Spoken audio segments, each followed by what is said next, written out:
बिस्मिल्लाहिर्रहमानिर्रहीम। अस्सलाम वालेकुम नाज़रीन, आप यूट्यूब चैनल देख रहे हैं। मैं इमरान खान हूँ। नाज़रीन, एस्टेब्लिशमेंट बहुत बुरी तरह फंस गई है, ख़ास तौर पे खैबर पख्तूनख्वा में। इन्होंने उल्टे तजर्बे किए, सियासत का इन्हें अंदाज़ा कोई नहीं है, मईशत का इन्हें कुछ पता नहीं है, एडमिनिस्ट्रेशन का इनको आइडिया नहीं है, दुनिया खारजी ताल्लुकात में कहाँ से कहाँ निकल गई, और ये अपनी ज़ात के फ़ायदे के लिए पाकिस्तान को नीचे से नीचे ले जा रहे हैं। और अब एस्टेब्लिशमेंट बहुत बुरी तरह फंस गई है। इस जगह पे एस्टेब्लिशमेंट को रेस्क्यू करना पड़ेगा, और मौजूदा जो पॉलिटिकल पार्टीज हैं उनके अंदर जिनको हुकूमत में बिठाया हुआ है उनमें ये काबिलियत ही नहीं है, और आवाम का उन पर एतमाद भी नहीं है। मिसाल के तौर पे एस्टेब्लिशमेंट अब ये लाइन ले चुकी है कि हम खैबर पख्तूनख्वा में इमरान खान का नामजद करदा वज़ीर आला सुहेल अफरीदी वो नहीं बनने देंगे। अभी तक तो इमरान खान ने चिट्टा इनकार किया कि नहीं, मैं तब्दील नहीं करता, लेकिन ये सियासत है, यहाँ पे कुछ भी हो सकता है। मुमकिन है कल को इमरान खान साहब कोई और फैसला दें, लेकिन सुहेल अफरीदी की हमायत में पाकिस्तान तहरीक इंसाफ में इजाफा होता जा रहा है। वो वहां पे काफी तगड़ा हो गया। अब देखना यह है कि पीटीआई या इमरान खान साहब अपना फैसला बदलते हैं या एस्टेब्लिशमेंट मजीद फंस जाती है, क्योंकि DGISPR ने बड़ा वाजे कहा कि वो नहीं बनने देंगे। देखिए, दूसरे अल्फाज तो यही है कि सुहेल अफरीदी को हम नहीं बनने देंगे। भाई, जितने टाउट्स हैं वो इसी बारे में खबरें दे रहे हैं। एक टाउट ने तो यहां तक खबर दे दी कि जनाब कोई एस्टेब्लिशमेंट को पेपर मिल गए, उनसे साबित हो गया कि जनाब ये जो सुहेल अफरीदी है ये कोई रॉ का एजेंट है और फिटेमुत ताड़ी रिपोर्टिंग दे होते। ये थोड़ा सा इन्वेस्टिगेट कर लो, चीज़ों को देख लो, वो बंदा कौन है। वो कबायली इलाकों से पहला आदमी है जिसको इमरान खान साहब ने नॉमिनेट किया वज़ीर आला खैबर पख्तूनख्वा के लिए। उनकी महरूमियाँ दूर होने जा रही हैं, उनका अपना बंदा आ रहा है, और यहाँ पे मिलिट्री एस्टेब्लिशमेंट के पेट में मरोड़ उठ गए। भी आपका लेना देना ही कोई नहीं है। अवाम ने जिनको वोट दिए वो फैसला करेंगे कौन आएगा, हुकूमत करेगा। आज आपको गंडापुर की याद सता रही है, आपको लगता है जी गंडापुर आपका बड़ा काम का आदमी था या उसके साथ आप बेहतरीन तरीके से चल रहे थे, तो फिर गंडापुर की बात मान लेते या उसकी रिक्वेस्ट मान लेते। तो अब मामला ये है कि मुल्क के अंदर इस्तेहकाम लाते लाते जो पाकिस्तान की मिलिट्री एस्टेब्लिशमेंट है उन्होंने पाकिस्तान को मुकम्मल तौर पे अदम इस्तेहकाम का शिकार कर दिया। जरा एक दफा पाकिस्तान का मैप आप देखें। इस नक्शे पे मुझे कोई इलाका बताएं जो महफूज हो और पुरअमन हो। कराची की बैड गवर्नेंस आपके सामने है, सिंध के हालात आपके सामने है, सैलाब आया हुआ, पूछने वाला कोई नहीं है। जितनी सिंध के अंदर तबाही है, करप्शन है, उसका तो कोई मुकाबला पूरी दुनिया में कहीं नहीं है। पाकिस्तान तो बहुत दूर की बात है। ये इस्तेहकाम हो या अदम इस्तेहकाम हो, सिंध के अंदर जो करप्शन को दवाम मिलता रहता है ना, जरदारी साहब के आशीर्वाद से, वो नहीं रुकता। कच्चे के डाकुओं ने तबाही फेरी हुई है सिंध और पंजाब के बॉर्डरों के ऊपर। रात को आप ट्रेवल नहीं कर सकते वहां पे। बलूचिस्तान की सूरत हाल ये हो गई है कि वहां पे आप शाम के बाद सफर नहीं कर सकते, जा नहीं सकते। बलूचिस्तान में मैंने आपको पिछले वीलॉग में बताया सिर्फ दो चीजें महफूज हैं, एक मादनियात के ट्रक और दूसरा ईरान से स्मगलिंग होने वाला तेल। बाकी हर चीज बलूचिस्तान में जो है वो टारगेट की जाती है, और ये हम सब अच्छी तरह जानते हैं।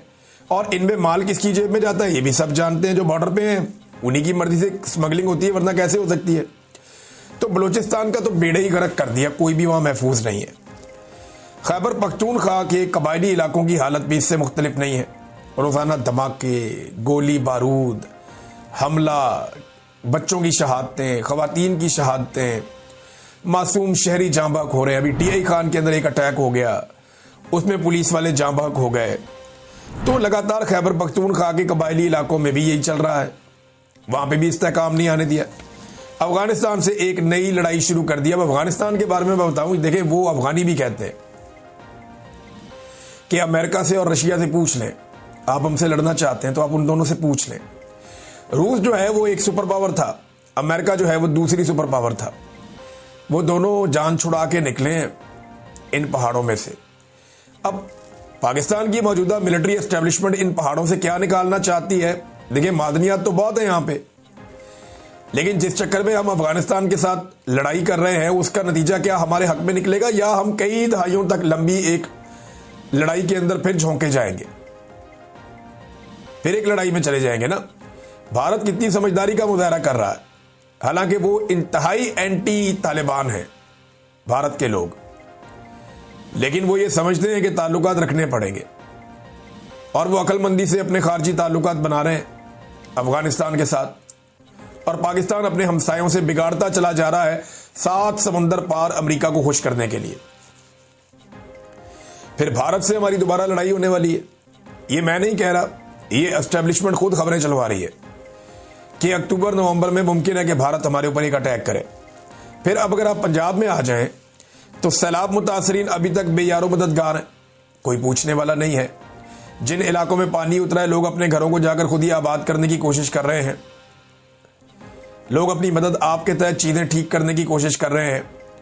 लोग भूखे हैं, परेशान हैं, फसल लगने का टाइम हो गया, उनके पास बीज और खाद के पैसे नहीं हैं, और हुकूमत अभी सिर्फ सर्वेस करवा रही है, कोई काम हुकूमत ने शुरू नहीं किया। पंजाब में तहरीके लब्बैक और पुलिस के बीच में इस वक्त एक मैच पड़ा हुआ है, एक सड़कों पे जंग लगी हुई है। तहरीके इंसाफ पर जुल्म के पहाड़ तोड़े जा रहे हैं। इस्लामाबाद जो है पाकिस्तान का दारुल हुकूमत, वो इस वक्त कंटेनरिस्तान बना हुआ है। पूरे इस्लामाबाद में कंटेनर ही कंटेनर आपको दिखाई देते हैं। आम आदमी अपने बच्चे को अस्पताल ले जा रहा था, गोद में उठा के भाग रहा था और बददुआएं दे रहा था।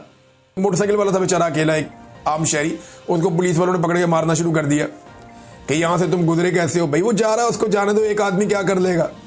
लेकिन नहीं, इस्लामाबाद को एक नो गो एरिया बना दिया, सारे रास्ते बंद कर दिए, कंटेनर लगा लगा के तबाह कर दिया। ऐसा लगता है इस्लामाबाद नहीं है, कोई समंदर के किनारे कोई पोर्ट है, कोई बंदरगाह है जहां पे कंटेनर ही कंटेनर्स पड़े हुए हैं।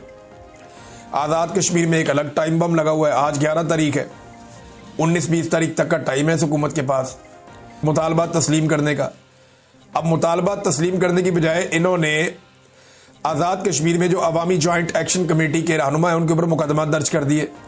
ये पाकिस्तान में इस्तेहकाम लेकर आएंगे, और जो कश्मीरी नौजवान हैं उन्हें इस्लामाबाद में पकड़ पकड़ के पुलिस डंडे मार रही है, उनको रुस्वा कर रही है, उनसे ज्यादती कर रही है।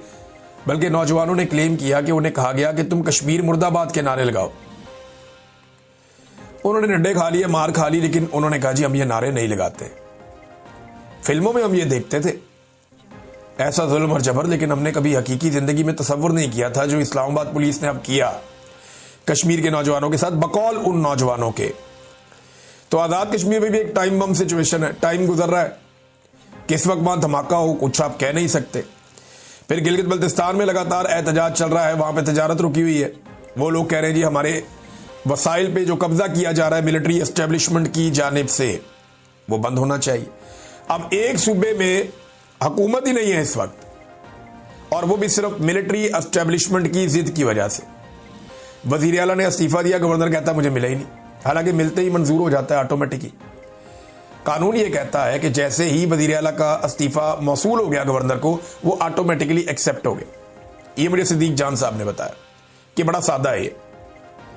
लेकिन अब मामला ये है कि एस्टेब्लिशमेंट की जिद है, इसको हम वजीर आला नहीं बनने देंगे। अवाम की जिद है, ये हमारा वजीर आला है, हमारे लीडर ने कहा हुआ है, तो एस्टेब्लिशमेंट अपने आप को बंद गली में ले गई।